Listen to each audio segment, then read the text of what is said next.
欢迎观看老爸的时光，每周分享家庭美食。今天分享一个在留言区里要求做的最多的一个视频，蛋黄酥的视频。蛋黄酥在用料和制作上很简单，但是今天的视频可以分享几种不同的样式。接下来就看一下老爸是怎么来制作蛋黄酥的。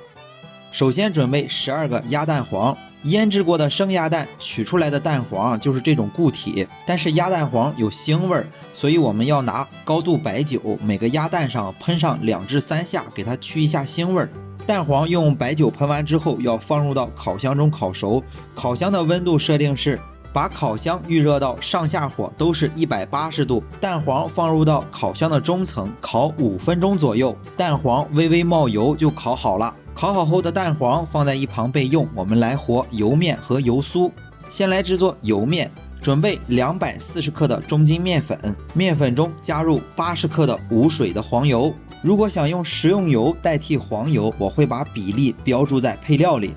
10克的白砂糖，最后面粉中加入120克左右的水，然后把所有的材料和成一个不沾手不沾面盆的柔软的面团。和成面团之后拿到案板上，用手再去揉搓它。揉搓的手法就像揉面包一样，大概揉搓2到3分钟。如果是新手揉得慢，可以揉搓5、6分钟。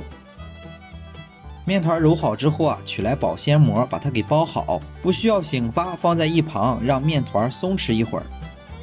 松弛的时间可以用来制作油酥。油酥的配比是中筋面粉240克，面粉中加入120克的无水的黄油。不需要别的材料了，把这2种材料揉搓成一个面团。同样是为了让材料更均匀一些，可以放在案板上用手去揉搓。做蛋黄酥的材料不需要太复杂，基本上都是一些比较常见的材料，所以说为什么它是一个特别受欢迎的糕点，而且制作简单，没有什么特殊技巧。但是接下来分享几种制作不同样式的蛋黄酥的手法。首先准备馅料，适量的豆沙馅，也可以准备莲蓉、绿豆甚至水果，准备自己想吃的馅料。馅料的制作视频前几天中秋节的时候已经分享了好几个视频，所以想自己制作馅料的小伙伴可以翻一下之前发布的视频，也可以在超市买现成的馅料，非常的方便。取一块红豆馅，稍微比蛋黄大一点，把蛋黄包入到这个红豆馅当中，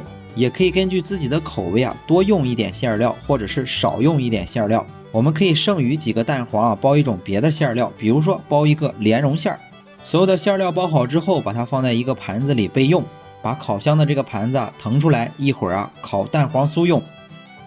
到了这一步，把刚才和好的油酥取过来，分成3份，因为我们要做3种不同的样式。其中的1份油酥取出来，可以加入4克的可可粉。做出来的蛋黄酥有一点巧克力的味道，也可以借助可可粉的颜色做出来的蛋黄酥稍微深一点，特别的好看。用手把油酥和可可粉混合均匀之后，洗一下手，然后再取过来其中的1块油酥，里面加入4克的抹茶粉。同样的道理，做一个有微微抹茶味的蛋黄酥，借助抹茶的这个淡绿色做出来的蛋黄酥也特别的好看。准备好这3份油酥之后，放在一旁备用。把刚才准备好的油面拿过来，油面就不用分成3份了，把油面切成小剂子，每个小剂子的大小大概比蛋黄稍微大一点吧。这个小剂子包入原味的油酥，比例按照1:1去包就可以。这样我们先把这4个包好。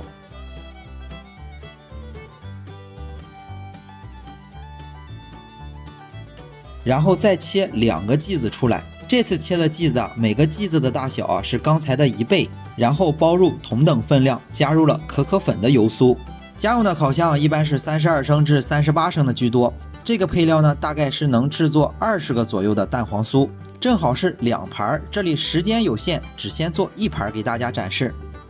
然后用同等比例再包入2个加入了抹茶的油酥。接下来的步骤，我们不管是这几个大面团还是小面团，通通的擀成牛舌状，然后把它卷起来。包好油酥的面团不能放置太长时间，不然面团会发硬。发硬之后做出来的蛋黄酥会破酥，所以这里要把所有准备好的面团统一的先开1次酥。然后准备要做的时候，把面团再开1次酥，和第一次开酥是一样的，擀成长条状之后再给它盘起来。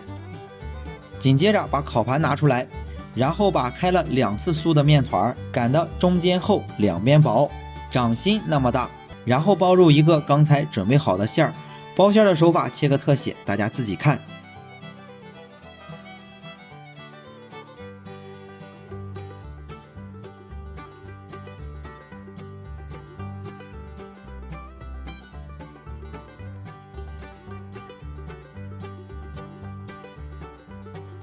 包好之后，包口冲下，放在案板上，轻轻的按一下，放在烤盘里。